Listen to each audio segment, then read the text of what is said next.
Bom, então continuamos já com o 8.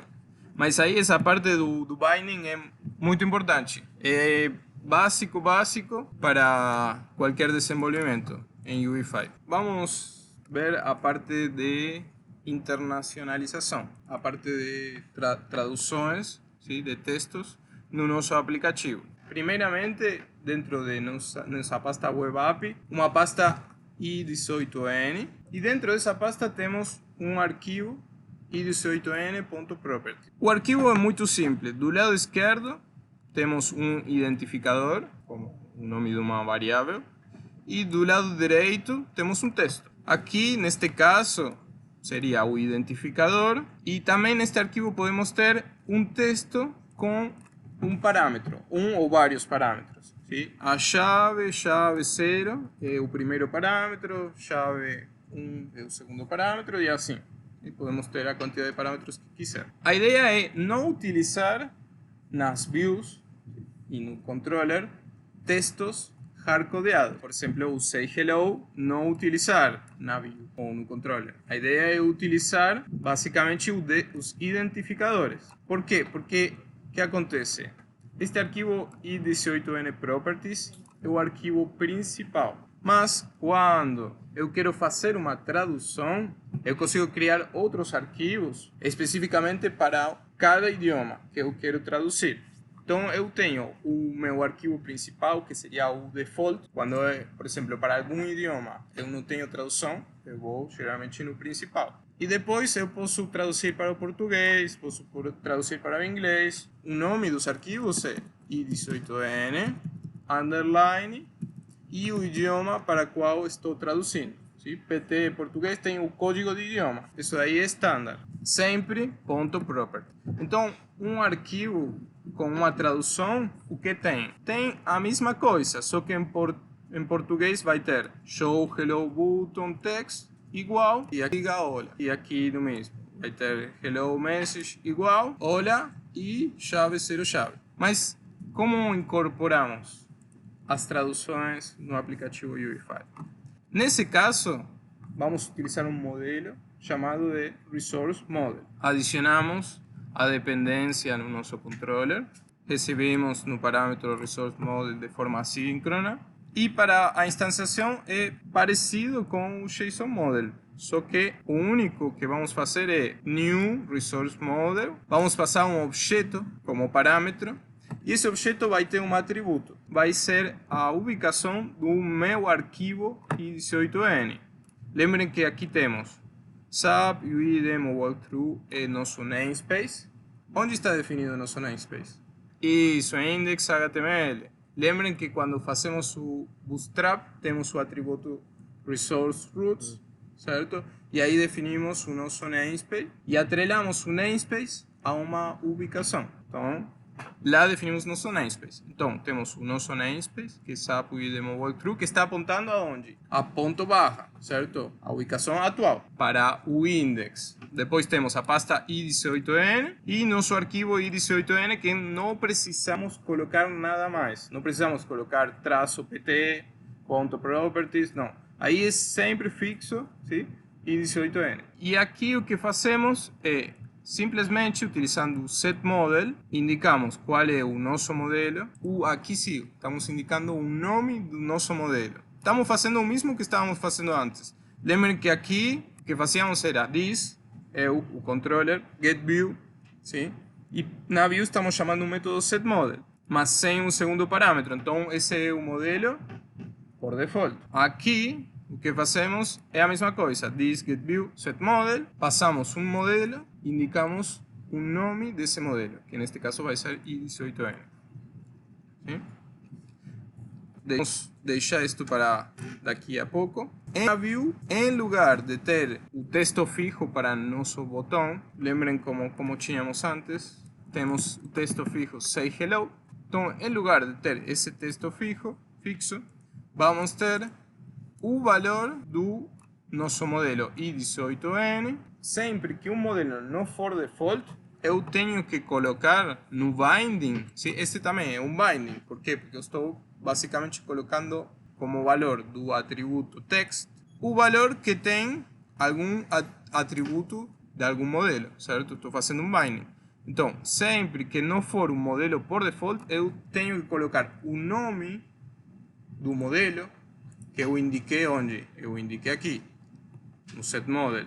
Esse é o nome com que a view vai reconhecer esse modelo. Vai o nome do modelo maior, certo? O signo maior. Neste caso, eu não preciso utilizar barra, ¿sí? Especificamente na parte de Resource Models. Lembrem que nós, para o modelo JSON, sim, utilizamos barra recipient, barra name. Então, aqui eu não utilizo barra show hello button text. Simplesmente uso o identificador, que eu coloquei onde? No arquivo i18n. Meu identificador é este daqui, show hello button text, certo? O framework é o suficientemente inteligente para quê? Para detectar o idioma do usuário no browser e pegar o arquivo necessário para mostrar o texto no idioma similar ou igual ao do usuário. Se nós tivéssemos um arquivo i18n-pt.properties, aqui, quando eu crio o meu modelo, eu não mudo nada, eu não tenho que colocar i18n-pt, eu sempre coloco i18n, certo? O framework vai detectar que nós, sim, temos um browser que utiliza o idioma português e ele vai pegar diretamente, vai tentar pegar o idioma pt.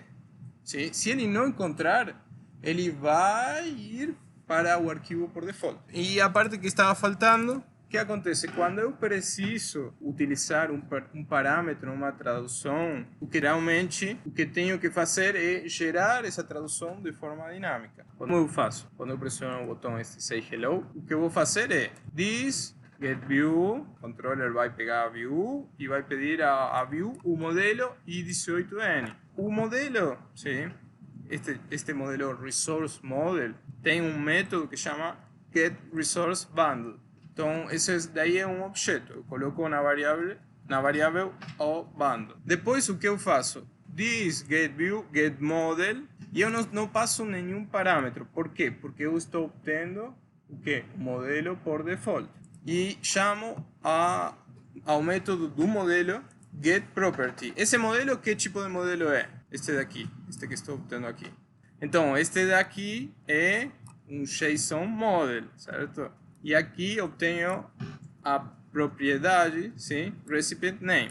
Deixo aqui na variável s recipient. A s é por string. E aí, o que eu vou fazer é gerar o meu texto no idioma que corresponder, utilizando um parâmetro. Utilizo o bundle, chama o método getText. Aqui passo o identificador do texto, sim, que eu defini onde? Aqui no i18n, hello message. Ele justamente tem um parâmetro. Então, aqui passo o identificador e aqui passo os parâmetros que deveriam ser adicionados no texto. E deixo aqui o resultado na variável smessage. E aqui simplesmente, com o message_total, mostro uma mensagem, sim, com o texto gerado aqui em cima. Aí é importante entender o seguinte, vou fazer aqui o refresh. Aqui estou carregando a página, sim, e vocês veem que aconteceram dois erros. Os dois estão relacionados com o quê? Com dois arquivos que não conseguiu carregar o framework. No meu caso, o meu browser está configurado para o idioma espanhol. Então ele primeiro tenta carregar o i18n-es, ele não consegue, ele tenta carregar o i18n-en, ele não consegue, finalmente tenta carregar o i18n por default, ele consegue, que basicamente é o arquivo que definimos no nosso aplicativo, sim? Então, como comentava, o framework é suficientemente inteligente para detectar o idioma e carregar o arquivo que corresponde, certo?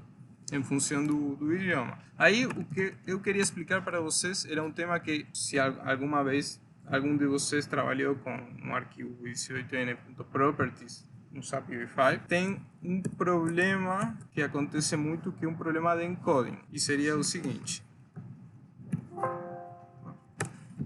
Eu fiz umas mudanças, vocês não têm que fazer. Vou abrir o link. As mudanças que eu fiz foi basicamente, em lugar de say hello, eu coloquei um não. Então, vamos ver se funciona isso daí. Vou fazer um refresh. Sim? Perfeito. E se verificamos o texto do botão, não ficou legal, né? Certo? Apareceram uns símbolos aí estranhos. Isso porque depende do server. Pode ser que até no WebID não seja necessário isso que eu vou comentar. Sim? Isso aí depende do server. Mas isso porque acontece? Por tema do encoding. O framework está esperando um arquivo ASCII. E eu estou, sim, com um arquivo, acho que UTF. Sim? UTF-8, sim? Então eu consigo ver perfeitamente. Mas o framework não consegue entender bem isso daí e termina se perdendo. Por isso, sim, eu preciso converter os meus arquivos IDC8N Properties a ASCII puro. E como eu faço isso? Bom, tem um site, a verdade tem ferramentas para fazer isso de forma automática, sim? Mas vocês conseguem aqui neste site, onde eu conseguiria, por exemplo, escrever uma coisa de forma nativa, sim? E ele já traduz, sim? E faz o escape necessário, sim? Para conseguir o símbolo em ASCII, certo? Eu poderia colocar um texto chinês aqui e ele sairia aqui tudo certinho. Então, como ficaria o meu arquivo i18n já com o formato certo? Perfeito. Aí já tenho as mudanças aqui, certo? Em lugar de não, sim, já vem uma N, um código, sim, que representa A com circunflexo, né? Tio, com o tio. Quando faço o refresh aqui, o texto do botão já carregou certinho. Então, considera isso quando façam traduções ao português ou ao chinês.